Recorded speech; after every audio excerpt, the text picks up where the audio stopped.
Hey everyone, this is Ellie from Entrpreneur-ish, and I am here with Nicolina. Say hi. Hello, yeah, thank you so much for having me on your podcast. So we are doing part 2 to Faith Comes from Healing, and this is the lady that I was talking to you guys about, who literally changed my life and helped me really understand what my fears were and things like that. Excuse my background. I am outside. Nicolina's at home, so she's not gonna have all this wind and stuff going on. But yes, so I wanted Nicolina for you to introduce yourself to the world, tell us what you do, and we'll just start from Yeah, well, thank you. Now normally I have my pitch and now like, what am I going to say? Because we just, like when we chatted before, I think we both realized we're both on this journey where we're really interested in, how do you build businesses? How do you, build your life in the way that it suits you and it fulfills you?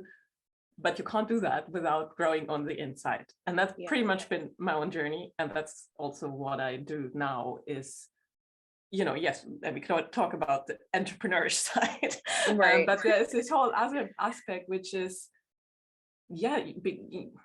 whatever you want to call it, like becoming you, more of you, having a better sense of self, developing your inner strengths, and of course also more like stress resilience and stuff. But it's really deeper. It's kind of developing that self-esteem, self-worth, whatever you want to call it, to be able to just go for stuff and don't question yourself and make decisions easily and all these things, because it's so important in anything, and in obviously private life as well. Like my journey has always been through more my professional life, that stuff wasn't working or whatever. That's kind of how I ended up doing that work, but it works for any area of your life, of course.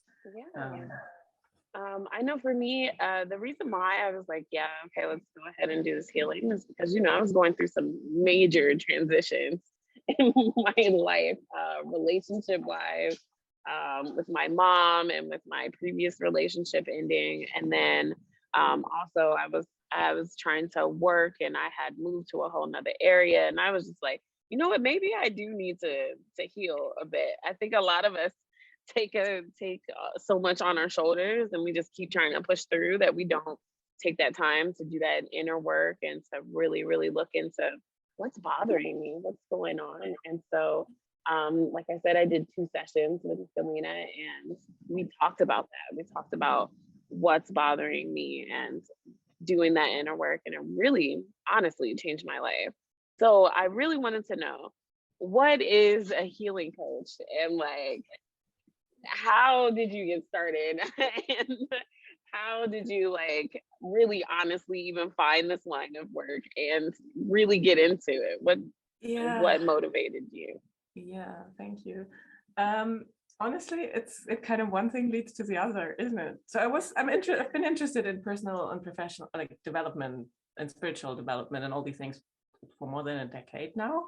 Meditation and learning about yourself. And then at some point I discovered coaching, more like the traditional form of, what are your goals and how do you get there? And then I just kept going. And then, I found like intuitive and psychic work, which is a bit more woo-woo, but it's great, like energy work. But I love it because that's really it teaches you so much. It's all about self-awareness by the end of the day. And then I have a coaching teacher myself now for 5 years, who's just, I think, the best in the world. But she's more like psychology, neuroscience based. And, I just kept doing courses and trainings and whatever. And then I did one last year, which is kind of the embodiment work, which is kind of what I used with you. But it's accumulating everything else I've done before. It's just that it kind of brings everything together. It's we really use your body and your natural body's wisdom to see what's going on, because everything that's happening in your head or in your emotions or everything that's happening around you, it always sometimes reflected in your body. Like your body always knows, even if you don't consciously do.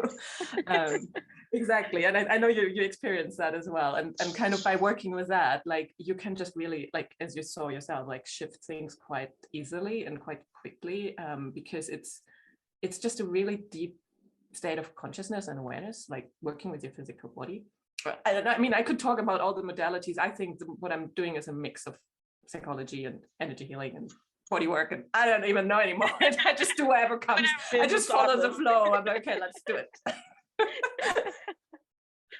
That's Yeah. awesome. So literally, what made you like start getting curious about this and to really like start trying to do this as a business? Because I think all of us have this like one aha moment where we're like, this is what I'm gonna do.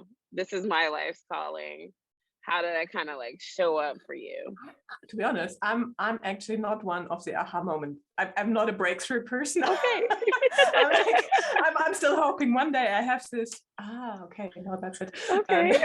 And for me, I think I just process stuff slowly. So like for me, it's the baby steps, and then stuff adds up. So I had a whole phase like when I originally got into coaching, like back in 2014 or something, where it's, find your purpose and what do you really want to do, and you start questioning your whole life and you go through all your hobbies and interests.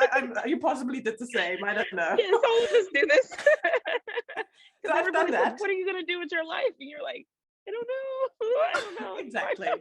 And I mean, I think many of us, when we go through that, we kind of end up in some form or another in like something like coaching. And coaching could be anything. You can end up coaching like fitness, for example. I know you love, workout. You could end up coaching or teaching something, but it's something you just keep exploring what lights you up and what you enjoy, and you do more of that. I mean, that's how it is for me. I mean, of course, I can say there's a structure to this, and you find your calling and you go. But it's not been like that for me. I don't know if it's been like that for you.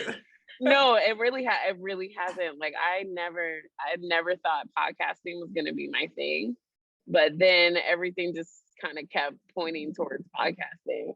I was like, well, I want to talk to people. Well, how do you talk to people? This is a great way to talk to people. It's a great way to get networking events together. It's a great way to get people like comfortable with talking about their business. It's a great way to, it's just honestly everything that I wanted to do. My purpose was I actually interviewed somebody for my podcast, and that was when I wasn't really serious about it.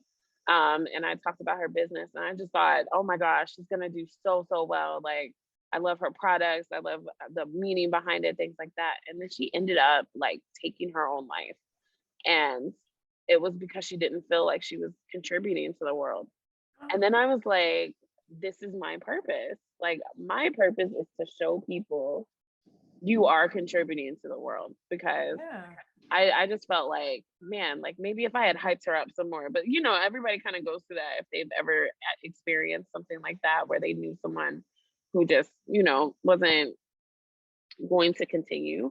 And it just really made me go, if I can do anything for anybody, I could put them on a podcast. I could give them a platform to talk about what they do, and then show them, look at all these people who listen to what you do, and look at all these people who are now interested in you, and please keep going. Listen to all these other people who had similar moments and thoughts in time where they didn't want to keep going. So that was my aha moment, but that wasn't, like I said, there was absolutely no strategy to that. There was a random dinner conversation where I found out what happened to her, and it was just like, okay, well, I need to get serious. So, I think all of us have these like moments where it's just like, okay, it's time to start healing people. Like, absolutely. And I mean, that's and again, I mean, that's more talking about the business side of things, but where it's always like, what's your message? What's your story? And I know it's really important for marketing, but it's like I find for a lot of people, especially when they're more sensitive, creative, or like sometimes it's really organic, like you say, like stuff happens and you live with that, you work with that. You weave it into whatever you do, isn't it? And it's going to be quite influential. You, like, I think what connected me to you, I was like, you said that you kind of feel things, and like you're always feeling what's happening. And even though we talked through a screen just like this, I really could tell that you felt what was going on with me, and like, so like, does that happen to you often? Like, are you always like walking through the world feeling people's that? I'm not. I'm actually not considering myself an empath, like, and a lot of people do, and they're like, they can't not take everything in. I'm not like that, actually. I'm more like, I'm way too good in just not noticing stuff. I mean, all of these are survival strategies, like we all have our own whatever. But for me, it's been more like training, like doing psychic work, doing energy healing and all the like. obviously I've used to practice mindfulness for years. So the like all these awareness practices, like even talking to you now, I can always simultaneously scan, okay, how am I? And when I'm noticing what's happening in you, it's just because it's a resonance between two people. So I'm just, even now I just go into resonance with you, and then I notice, okay, so what's going on, kind of thing. So it's just, you can, and that's what I was so impressed with you, because you did it naturally. You said you've never done anything like it. You could just do it. You just went with it. I was just like, nope. I've never had that before. It was so cool. Like, I don't know. I just kind of let go. But like I said, it was also like, I think, okay, it was really the grounding in the beginning. And like, you really were just like, hey, take everything away, ground your feet, find your happy place in your head, and then just start asking your body questions. And I never did that before. And I just don't know how many other people have not taken the time to relax. And also the 90 minutes. I've never relaxed for 90 minutes. I had never given myself that space and time to like reflect and do some introspection. And then honestly, you just kind of helped me with like, I think the biggest thing for me was the questions you asked. You would ask questions like, how old are you in your visions, and what are you looking at, and what colors can you see, and where in your body is it hurting, or where's the tension, and things like that. And that was where I was like, I've never asked myself these questions. Like, I've never done that. So I mean, maybe that was why it was easy, was just because it was like my first time or whatever. But questions like those are huge. Yeah. And that does, of course, work. Like, you can do it with yourself, but I mean, it works much better when you have someone guide you. Like, even for me, or like my teachers, it's because there's just more. It's, again, it comes back to awareness, but you can hold a different space when you have two people, or at least, or you can also do it in a group. But then the questions won't be as tailored, obviously, to you. Right. Yeah. Like, so more about like, oh no, I'm just curious, like what changed for you, or like what was your like biggest so in 2 sessions I learned 2 different things. So I think the very first one I was a little skeptical, so I wasn't as open as I was in the second one. But in the very first session, I had a lot of tension in my shoulders, and we talked about kind of how I like to take on the whole world and just keep it there. And then when you said that I could ask myself to release that, I had never done that before. Let's do that. It was the most random moment of my life. I was like, I can relax. What? I can ask my body to relax? That's allowed? Like, that was just something I had never done before. And now that's what I do. Like, if I'm feeling overwhelmed, I sit down and I go, everybody give me a minute to ask my body what's wrong. And then when I figure out where it is, I'm like, it's okay to release that. And that has been the biggest thing for me, because now I'm like, I don't let things pile on anymore. I can feel the shoulder tension now because you brought that attention like to the forefront of my consciousness. So now I'm like, okay, no, too tense. What's going on? Go do something fun. Like, let's go, like, relax. Let's tell people, hey, you have brought this extra tension on me. Let's work out a way so that this doesn't happen again. It's just, that was number 1. Number 2 was, I don't know if you remember, but I had this big blob of black fear that I kept seeing. Yeah, I remember what's it called? You named it. I can't remember what I named it, but it was the like superhero. Oh yes, it was from the superhero movie. I forgot the name too. Anyway, Venom. Yes, Venom. So exactly. that's exactly what I was like envisioning in my head. I had like the Venom alien in my body. Like, it was, I don't know how to explain it, guys, but that was really what it was. And she asked me to hug the Venom, and I was like, you're crazy. Like, who hugs this alien thing, right? But as soon as I did it, like, everything released, and I just didn't have these fears anymore, because it was like, now you hug the fear, you embrace that shit. Like, I didn't really know how else to like say it. But now it's like, no, embrace it. And then as soon as you do, it's gone. Like you can actually really feel what the problem is and then attack it from there. And so those are the two biggest mind blowing things that I had learned. So now I feel my tension. And if I'm scared, I'm embracing it. We're giving all the aliens hugs now. Like, I that's love what that. we're doing. Yeah, but I mean, that's so beautiful. And I mean, that you take it away, that's exactly how it should work, right? Like you say, you can do it. And like, I think even when you talk about it, and I hope for listeners as well, like when you say, oh, I'm just going to let it go, I check with myself. I'm like, oh yeah, I can just Right. let it go, right? Like there's so much where we can just be in the moment of just relax. We just need to remember to actually do it, right? Exactly. And the same with the fear. I mean, that's definitely been one of my learnings as well, is like embracing that being uncomfortable. And it's a learning thing. You get better at it. But you know, when you start like, oh, this doesn't feel good, but can I do it? Like, can I be okay with it doesn't feel good? With the fact that like I'm a little Right. scared. Like, like just be like, okay. Yeah. Huge for Yeah. me. I mean, honestly, like I really want to thank you. Like anybody who has ever asked me, like, how are you so okay with this? I'm like, look, I talked to Nicolina. Like, this is how I got okay with it. Like, I'm not kidding. So, I think we were talking about like a little before we started recording, like, kind of the business part of this. Like, how do you put a price on healing? Is really like it's the biggest thing, because like you were saying, like the people who need healing might not necessarily have the money, and the people who I have the mean, money might not necessarily think they need healing. So it it's depends. I mean, it that. depends.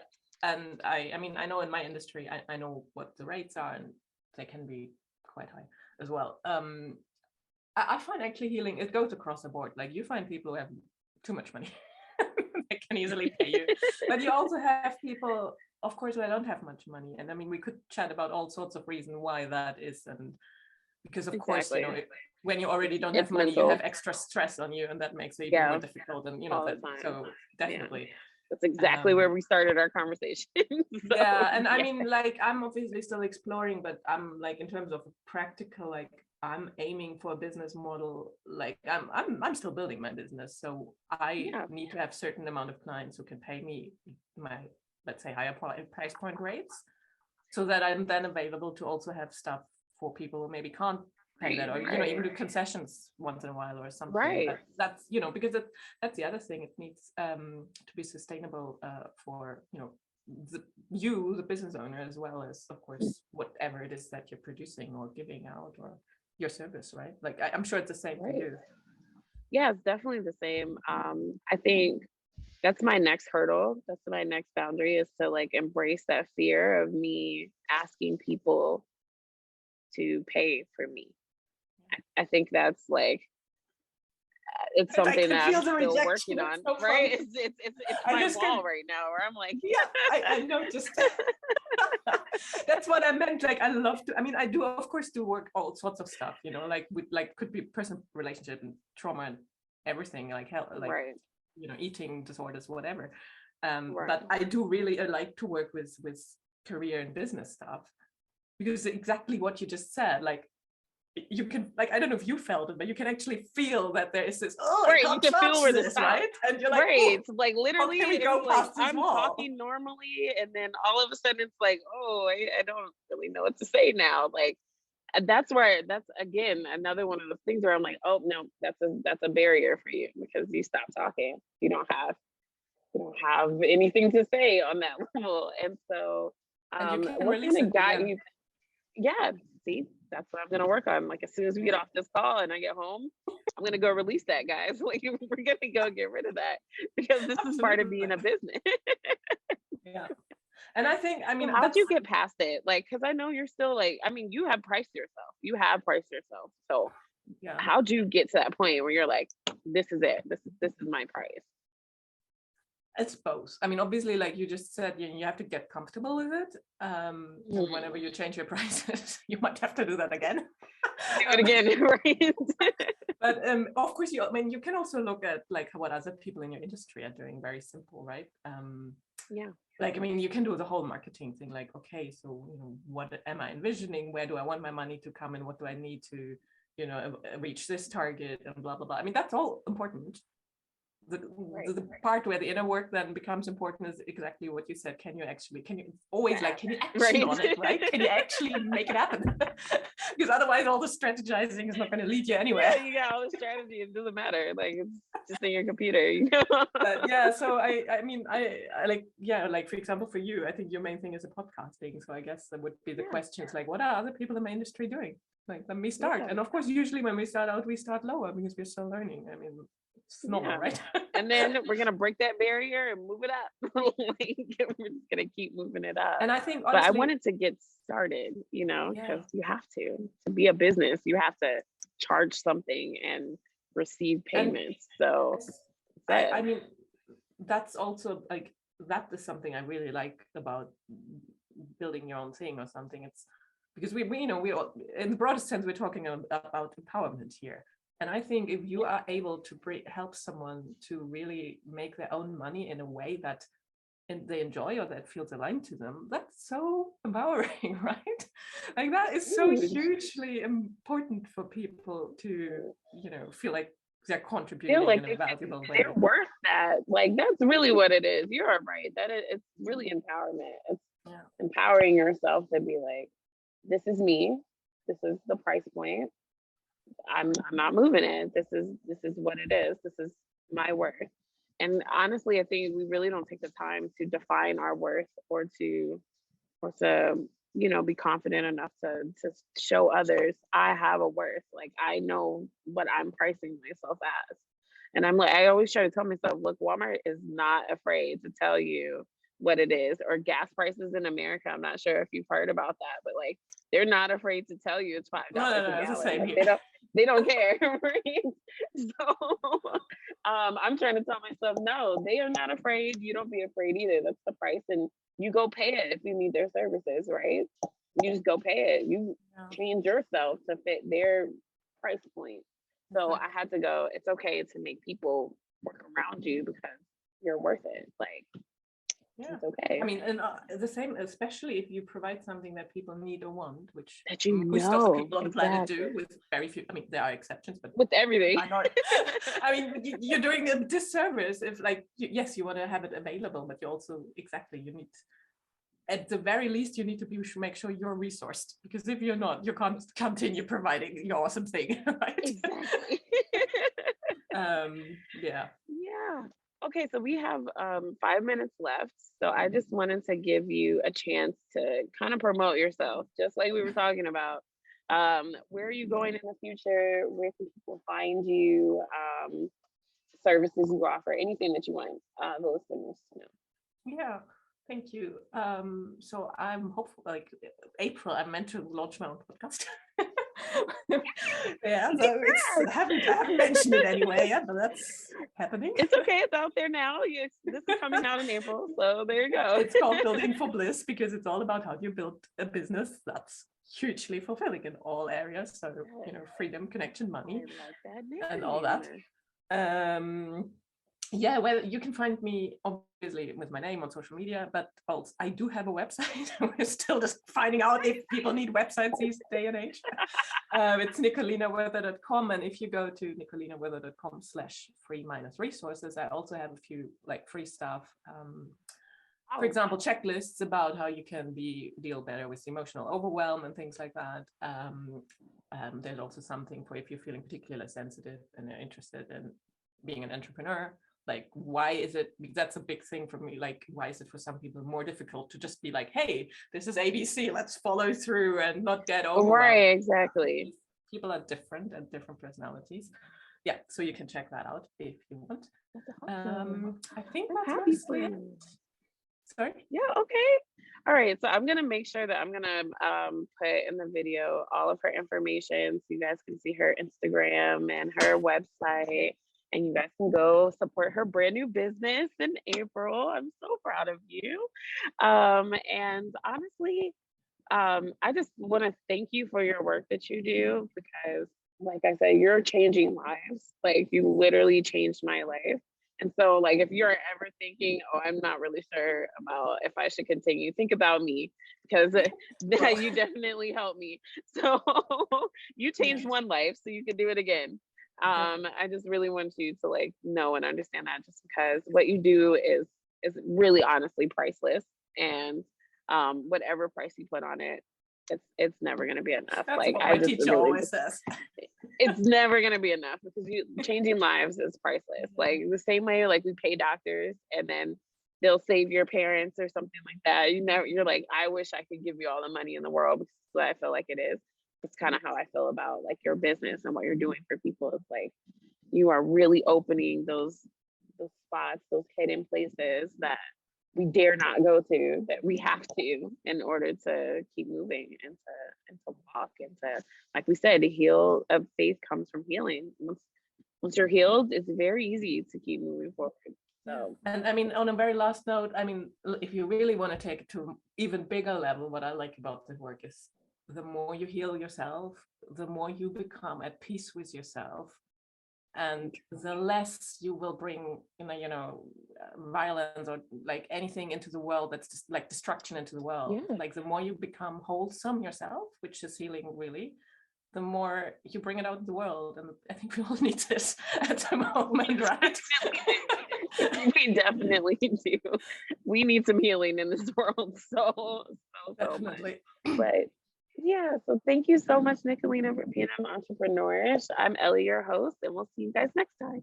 Thank Bye. you. Bye. Hey guys, I hope you enjoyed today's episode. As always, you guys can find Entrepreneur-ish on Spotify or any of your other podcasting sites. What I did want to talk to you is about a very special thing that I just started, which is Entrepreneur-ish support. You guys can support this podcast by going to the link below, and you can either support it monthly, or you can DM me on my Instagram or my Twitter. The links are also in this description. And we can talk about ways that you can sponsor our show. And in doing so, in that sponsorship, you guys will be allowing me to continue my, journey and to really support other entrepreneurs. Every time I post, another entrepreneur is born, and you could be a part of that. So definitely, if you enjoyed this show, share with a friend. And if you really, really enjoyed it and you want to be a part of changing other people's lives, go ahead and support. Have a great day.